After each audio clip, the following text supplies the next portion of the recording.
इतिहास गवाह है कि राज्यों को जीतने के लिए राजाओं ने अपना खून बहाया है।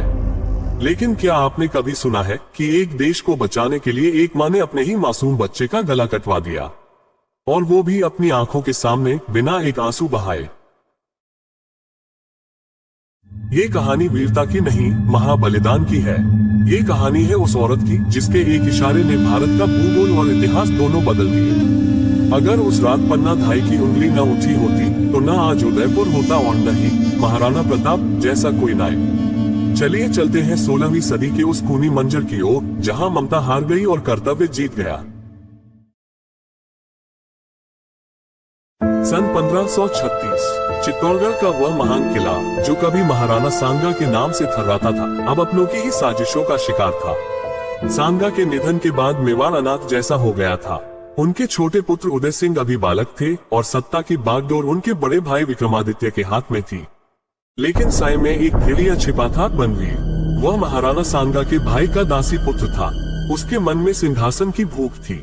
एक रात बनवीर ने सोते हुए महाराणा विक्रमादित्य की हत्या कर दी। अब उसके और मेवाड़ के सिंहासन के बीच सिर्फ एक बाधा थी, नन्हा उदय सिंह। रात का तीसरा पहर था। कुंवर उदय सिंह पन्ना धाई की गोद में निश्चिंत सो रहे थे। तभी महल का वफादार सेवक कीरत संदेश लाया कि बनवीर नंगी तलवार लिए इधर ही आ रहा है। मौत कुंवर के दरवाजे पर दस्तक दे रही थी। पन्ना के पास भागने का समय नहीं था। अगर वह उदय को लेकर भागती तो पकड़ी जाती। तभी उनके दिमाग में बिजली की तरह एक विचार कौंधा, एक ऐसा विचार जो किसी भी माँ की रूह कंपा दे। उन्होंने कीरत से कहा, कुंवर को पत्तों के टोकरे में छिपाकर किले से बाहर ले जाओ, मैं पीछे से आती हूँ। उदय सिंह को सुरक्षित भेजने के बाद पन्ना ने अपने इकलौते बेटे चंदन को देखा। चंदन जो कुंवर की ही उम्र का था और गहरी नींद में था। दरवाजा धड़ाम से खुला। बनवीर हाथ में खून से लथपथ तलवार लिए खड़ा था। उसकी आंखों में पागलपन था। उसने गरज कर पूछा, कहाँ है उदय सिंह? पन्ना की जुबान से शब्द नहीं निकले। उनका कलेजा फट रहा था। उन्होंने कांपते हाथों से केवल उस बिस्तर की ओर इशारा कर दिया जहां उनका अपना बेटा चंदन सोया था। बनवीर को लगा कि उसने अपना शिकार पा लिया है। उसने एक ही प्रहार में चंदन के प्राण हर लिए। पन्ना धाई की आंखों के सामने उनके संसार का अंत हो गया। लेकिन वह चीखी नहीं, वह रोई नहीं, क्योंकि अगर एक भी आंसू गिरता तो बनवीर को शक हो जाता और वह असली उदय सिंह को ढूंढ निकालता। उन्होंने अपने दुख को पत्थर के नीचे दबा लिया। बनवीर के जाने के बाद पन्ना ने अपने कलेजे के टुकड़े की लाश को वहीं छोड़ दिया और रात के अंधेरे में उदय सिंह को लेकर कोसों दूर कुंभलगढ़ भाग निकली।